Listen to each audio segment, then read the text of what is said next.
Hər vaxtınız xeyir. Bugün sizinlə damarlarımızı sanki tərtəmiz yuyan, ürəyimizi qoruyan 10 super qidadan danışacağıq. Amma dayanın, bu sadəcə filan şeyi yeyən siyahısı olmayacaq. Əsas məsələ nədir bilirsiniz? Bu qidaların gücünü tam üzə çıxarmaq üçün onlardan necə düzgün istifadə etmək. Hazırsınızsa başlayaq.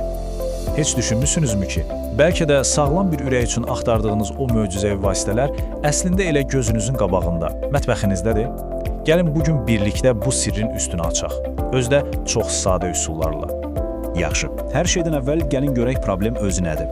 Arteriyaları bədənimizin həyat yolları kimi düşünün. Bütün orqanlarımıza oksigen və qidanı məhz onlar daşıyır. Amma zaman keçdikcə bu vacib yollarda demək olar ki, səssiz-səmirsiz bir təhlükə yaranır. Təsəvvür edin də, su borularının içi zamanla necə ərq bağlayır və suyun keçidini çətinləşdirir. Bax, bizim damarlarımızda da oxşar bir şey baş verir. Bu yığılan çöküntülər qanın rahat axmasına mane olur və ürəyimizi daha çox işləməyə məcbur edir. Yaxşı, bəs çıxış yolu nədir? İndi həllərə keçirik. Hər bir sağlamlıq planının demək olar ki, təməli buradan başlayır. Bədənimizin ən fundamental ehtiyacı və damarlarımızın ən yaxın dostu olan mayələrdən. Bəli, bu qədər sadədir. Su. Su qanımızın duru və axıcı qalması üçün bir nömrəli şərtdir. Bilirsiniz, qan qatılaşanda ürək onu bütün bədənə qovmaq üçün sanki 2 qat güclə işləyir. Amma kifayət qədər su içəndə biz bu ağır yükü ürəyimizin çiyinlərindən götürmüş oluruq. Amma təkcə su içmək yox, onu nə vaxt və necə içdiyimiz də çox önəmlidir. Baxın, bu iki sadə qayda əslində böyük fərq yaradır. Xüsusilə də səhərlər içilən o bir stəkan ılıq su sanki bütün gecə yatan orqanizmi oyadır və qan dövranına start verir. Yaxşı, indi isə gəlin birbaşa torpağın bizə bəxş etdiyi o təbii möcüzələrə keçək. Bunlar damarlarımız üçün əsl güc mənbəyidir. Sarımsağı yəqin ki, hamımız tanıyırıq. O əsrlərdir ki, təbiətin ən güclü təmizləyicilərindən biri hesab olunur.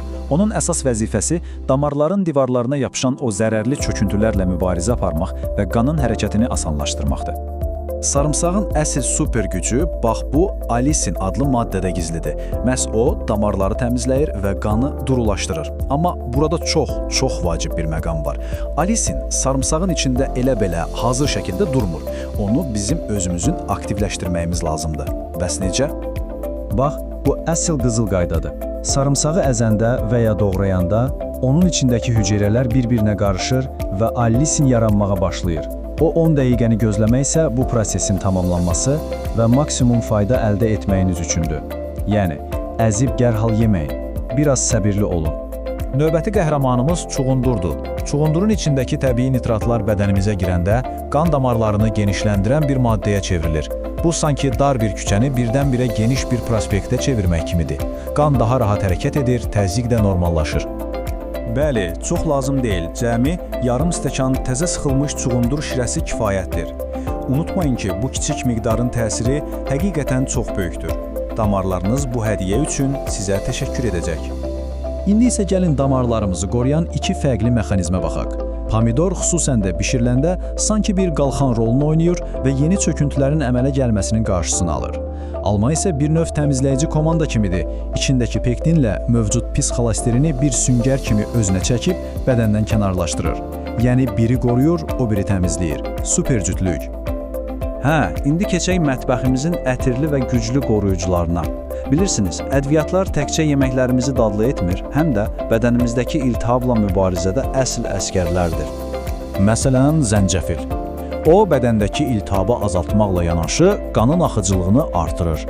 Qan nə qədər rahat axarsa, ürəyimiz də bir nasos kimi o qədər asan işləyər. Elə deyilmi? Bu da ürək sağlamlığı üçün həyati əhəmiyyət daşıyır. Gündə cəmi bir çay qaşığı təzə rəndələnmiş zəncəfil. Bax bu qədər. Bu balaca vərdiş əslində sağlamlığınıza qoyduğunuz böyük bir investisiyadır. Unutmayın da, kiçik addımlar həmişə böyük nəticələrə aparır. Biz adətən yağ sözünü eşidəndə biraz ehtiyat edirik. Elədir, amma gəlin bir şeyi aydınlaşdıraq. Bütün yağlar pis deyil. Əksinə, bədənimizin ehtiyac duyduğu və damarlarımızı qoruyan ağıllı yağlar var. Bax, bu dörtlük faydalı yağların xəyal komandasıdır. Hərəsinin öz vacib rolu var. Zeytun yağı damarları gənc və elastik saxlayır. Avokado o pis çöküntülərin yığılmasının qarşısını alır. Yağlı balıq iltihabı söndürür. Qoz isə xolesterin səviyyəsini tənzimləyir. Zeytun yağı ilə bağlı buna mütləq diqqət edin. onun bütün o möcüzəvi faydasını görmək istəyirsinizsə, onu qızdırmayın. Çiğ halda salatların, hazır yeməklərin üzərinə əlavə edin. Çünki yüksək istilik onun bütün o qiymətli tərkibini demək olar ki, yox edir. Və nəhayət, şirin bir sürpriz. Bəli, düz eşitdiniz, şokolad. Deməli, sağlam qidalanmaq heç də ləzzətli şeylərdən imtina etmək deyil. Amma bir dəqiqə, söhbət hər şokoladdan getmir təbii ki. Söhbət düzgün seçilmiş tünd şokoladdan gedir. Qızıl qayda budur. Seçdiyiniz şokoladın tərkibindəki kakao miqdarı ən az 70% olmalıdır. Niyə? Çünki kakaonun içindəki faydalı maddələr damar divarlarına sanki rahatlan siqnalı göndərir. Nəticədə damarlar genişlənir və qan daha rahat axır. Bu təzyiqi aşağı salan tam təbii bir mexanizmdir. Yaxşı, bu qədər faydalı məlumatı öyrəndik. İndi isə bütün bunları bir yerə yığıb, gündəlik həyatınızda asanlıqla tətbiq edə biləcəyiniz sadə bir fəaliyyət planı quraq. Baxın, bu cədvəl sizin gündəlik sağlamlıq bələdçiniz ola bilər. Ən təsirli qidalar, onların əsas faydaları və ideal gündəlik miqdarları burada aydın şəkildə göstərilib. Görürsünüz, bu kiçik dəyişiklikləri etmək əslində heç də çətin deyil. Unutmayın ki, hər böyük dəyişiklik kiçik bir addımla başlayır. Bugün bu siyahıdan sadəcə birini seçin və başlayın. Sağlamlığınız sizin öz əlinizdədir və inanın ki, bu sadə amma ağıllı seçimlər həqiqətən də böyük fərq yaradacaq. Sağlam qalın